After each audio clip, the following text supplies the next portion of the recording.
Você está ouvindo Em Segundo Plano, conteúdo feito para ser ouvido, não assistido. Este episódio foi pensado para acompanhar seu foco, enquanto você estuda, trabalha ou reflete.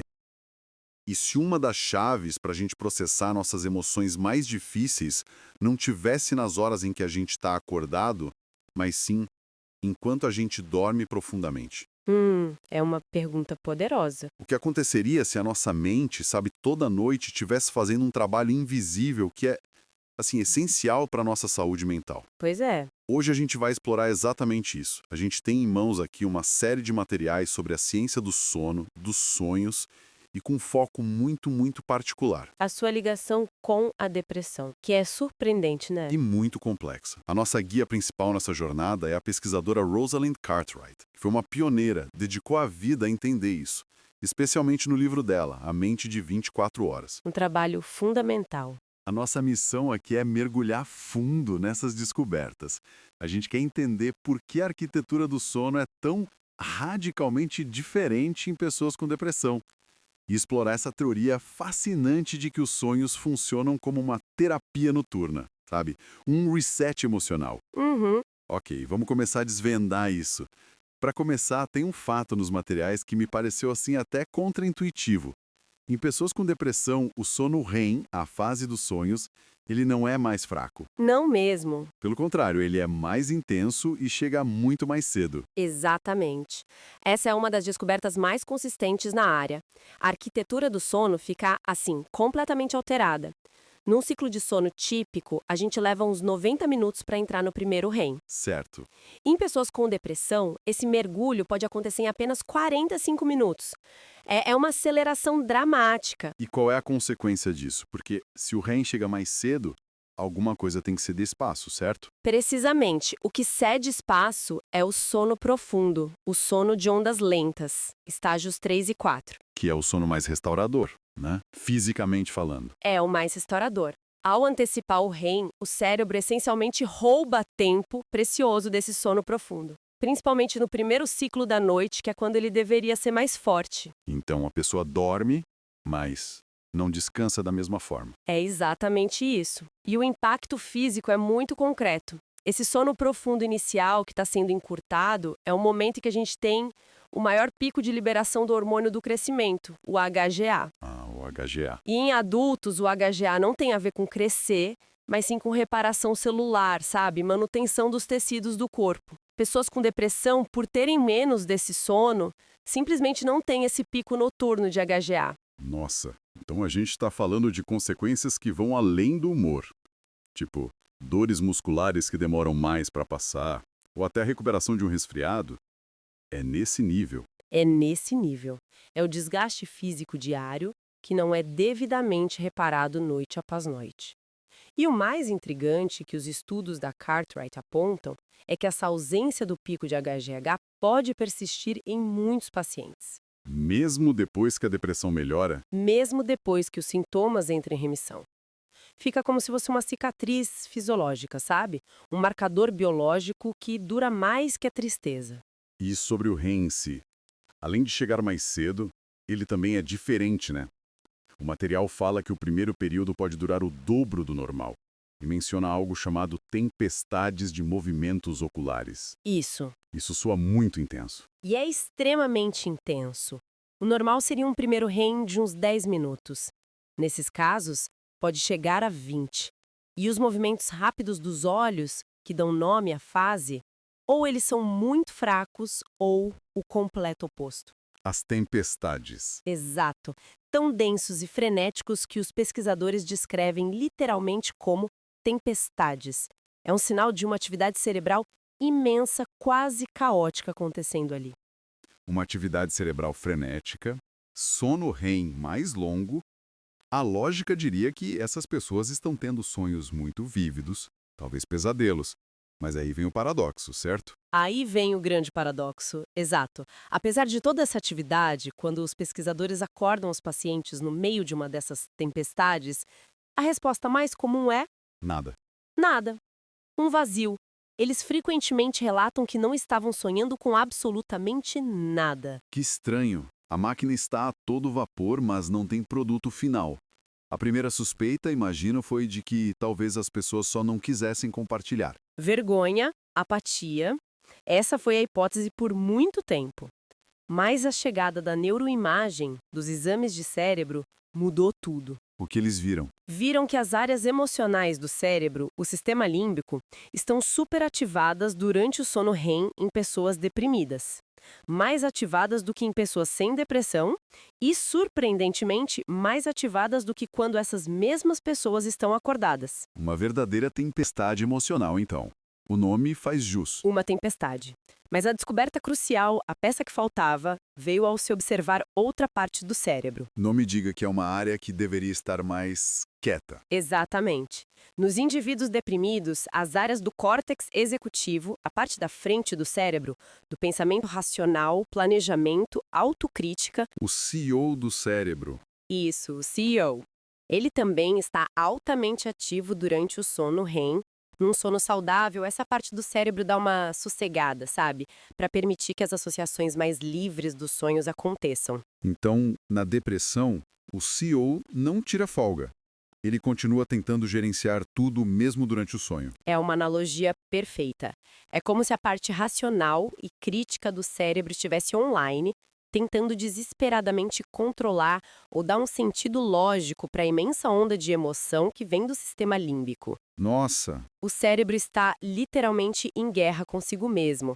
O lado racional e o emocional, ambos em alta rotação.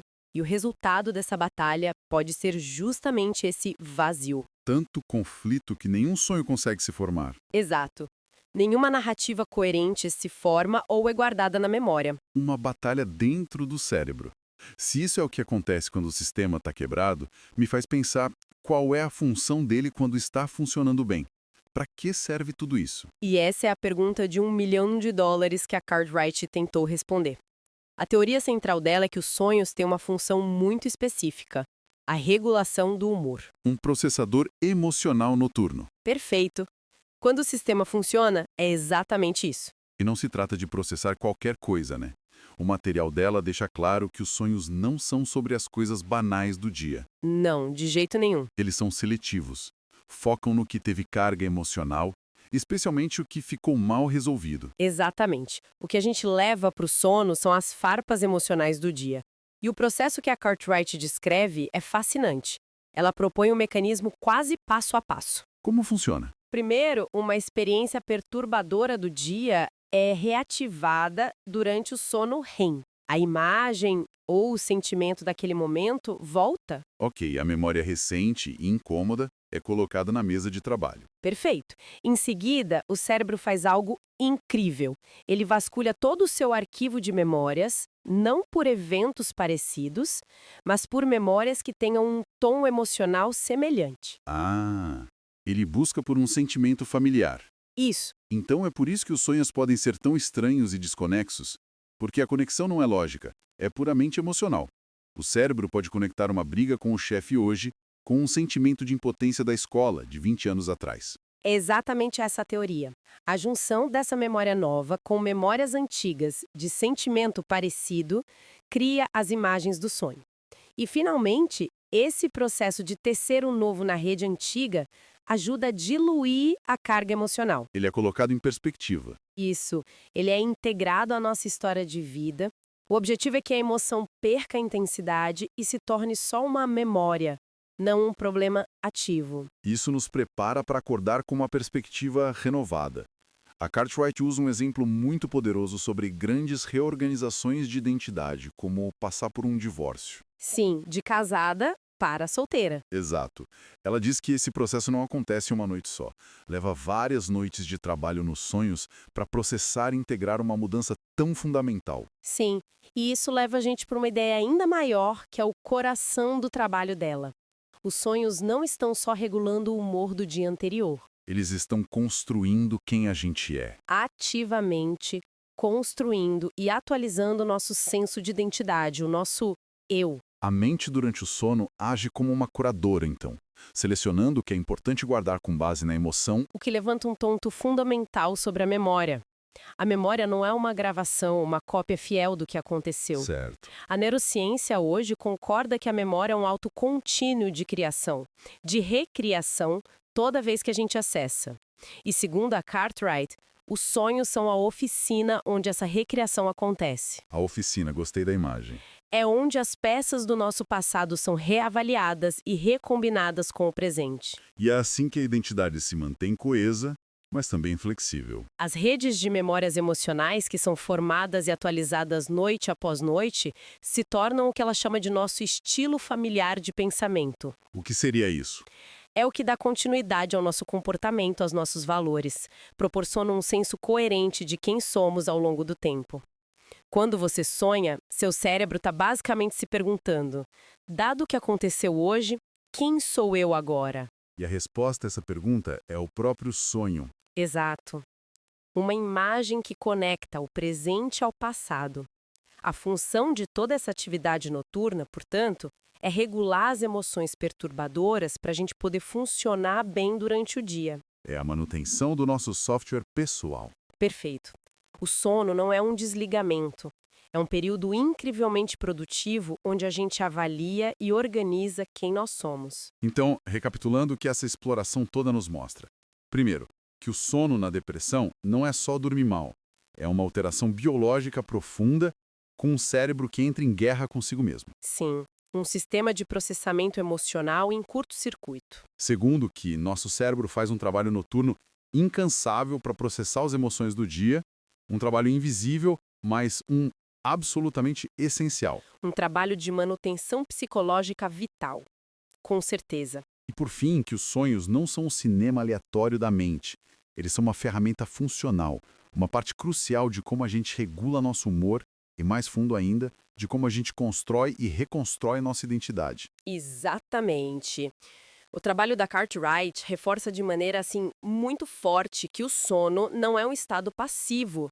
É um período de intensa reorganização psicológica fundamental para a nossa saúde mental e para a forma como a gente se entende no mundo. E ver como isso falha na depressão nos dá pistas sobre tudo isso. Pistas valiosas, não só sobre o sono, mas sobre a natureza do próprio sofrimento emocional. Nossa, muito profundo.